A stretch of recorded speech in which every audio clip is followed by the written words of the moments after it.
This is iFIBER 1 News. Here are today's top stories. The Washington State Apple Blossom Festival opens this week for its 100th year. After nearly 3 decades spent serving the citizens of the Wenatchee Valley in law enforcement, Wenatchee Police Department Captain Jim West has announced he is turning in his badge and service revolver and retiring from the force. Supporters of climate justice walked into Governor Jay Inslee's office Wednesday afternoon and presented a letter calling for government actions to radically cut emissions in the state without. After falling out of the playoff picture, the Big Bend Vikings baseball team needed to rack up some wins. From the iFIBER 1 newsroom, this is iFIBER 1 News. And it starts now. It's the longest-running party in the Wenatchee Valley. The Washington State Apple Blossom Festival opens this week for its 100th year, celebrating a century of springtimes. Of those 100 years, Darcy Christofferson has been festival director for 25. Isn't that weird? It's so crazy thinking that I was a quarter of all this, and then I was queen in 1985, so it's crazy to think that I've been involved that long. Crazy or not, she's steered the festival to its milestone year. Each year, 3 young women are named festival royalty, with accompanying duties and scholarships. It's the subject of its own documentary, A Lot of Fuss About a Parade, which premiered last week from Wenatchee's North 40 Productions. The festival opened Thursday with the annual Chief for a Day celebration, displays of local law enforcement hardware, and the Memorial Park Food Fair, where festival goers can stop and refuel. The party runs through May 5th with events and entertainments all over Wenatchee and East Wenatchee. You can get the Apple Blossom app, just introduced last year, to guide you through it on your smartphone. And if you attend the Stemilt Growers Grand Parade, scheduled for Saturday the 4th, you can catch up with queens and princesses of years past. We have 165 past royalty members coming back to Wenatchee. We have one coming from Florida, California, Arizona. From 1968 to 2018, we have every year represented, except for 2001. Jefferson Robbins, iFIBER 1 News. This segment is brought to you by... Change doesn't have to be complicated. With a low-profile microwave hood combination that's ready to install right out of the box. It fits in the same space as your under-cabinet hood, so you can get your microwave off the countertop and make space for the routines worth keeping. The low-profile microwave hood combination, from the #1 selling appliance brand in the USA. Whirlpool Appliances, now available at more furniture in Ephrata. After nearly 3 decades spent serving the citizens of the Wenatchee Valley in law enforcement, Wenatchee Police Department Captain Jim West has announced he is turning in his badge and service revolver and retiring from the force. It's kind of a surreal feeling. I've been in law enforcement for 27 years, so, I'm leaving under, good terms. I have an opportunity that's presented itself for me, and, it's time for me to go ahead and move on and do another adventure in my life and see where it takes me. During his 27 years serving and protecting in the Valley, West found himself wearing a police uniform on both sides of town and recalls a wealth of different metaphorical hats that he also wore as well.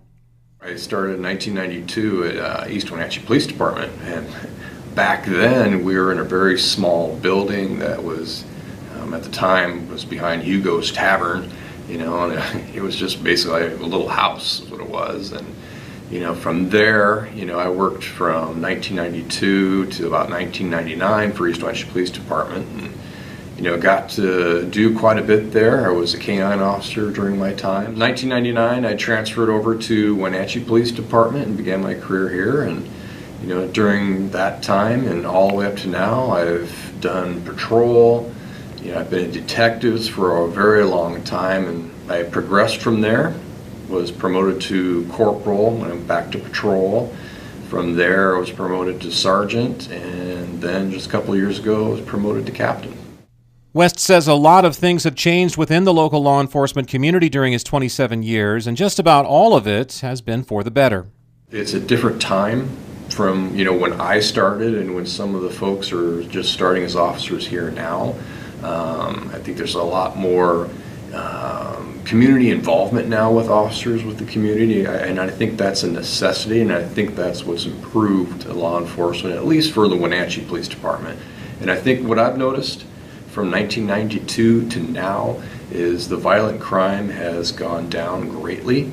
I remember when I first started, probably the first 10, 12 years, this was a pretty violent place. And, I remember, working in here, Wenatchee and patrol, that you would go to a drive-by shooting or a stabbing almost every weekend or at least once a week, for a long time. And now that's not commonplace. Upon his retirement from the force, Captain West plans to assist his wife and City Councilwoman Ruth Esparza at her law practice and open his own private investigation business as well. Reporting for iFIBER 1 News, I'm Chris Hansen. This segment is brought to you by... Your taste buds bored? Well, then bring them to Jay's Teriyaki. Not only does Jay's have a variety of teriyaki dishes, they also offer mouth-watering salads and sides. Call Jay's 509-764-5155. Jay's Teriyaki, located at 123 East Broadway in Moses Lake, because it's all in the sauce. Saying keep it in the ground. The people gonna rise like the water. We're gonna calm this crisis down.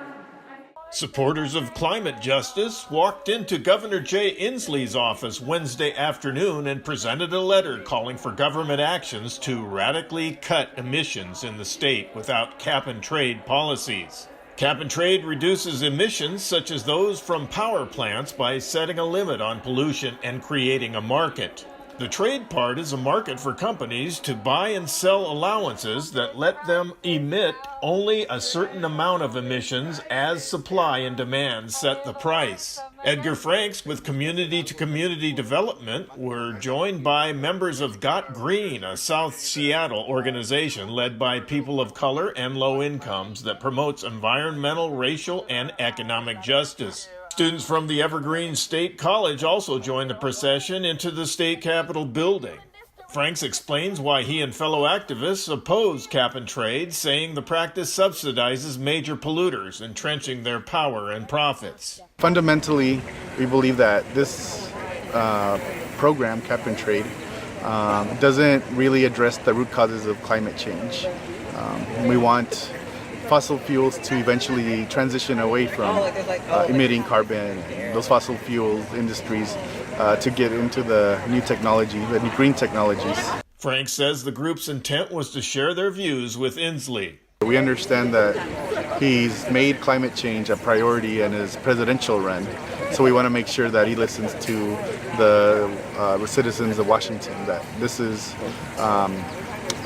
important to us too, and we're watching what he's doing, and hopefully he'll listen to our voices. Once the procession moved inside the governor's office, Jill Mungaliman with Got Green presented a letter signed by supporters calling for action against cap-and-trade. David Postman, the governor's chief of staff, explained to group members the governor's agenda on climate change. Well, we agree. We have not proposed cap-and-trade this year. We're not pushing cap-and-trade. We have an entirely different suite of climate-fighting bills, most of which have passed already, and have gotten a lot of support from green groups and communities of color and other, including we're working on an environmental justice bill, which is called the HEAL Act, 100% renewable electricity. So we've taken a different tack than in the years past. We don't have a proposal on the table for a price on carbon.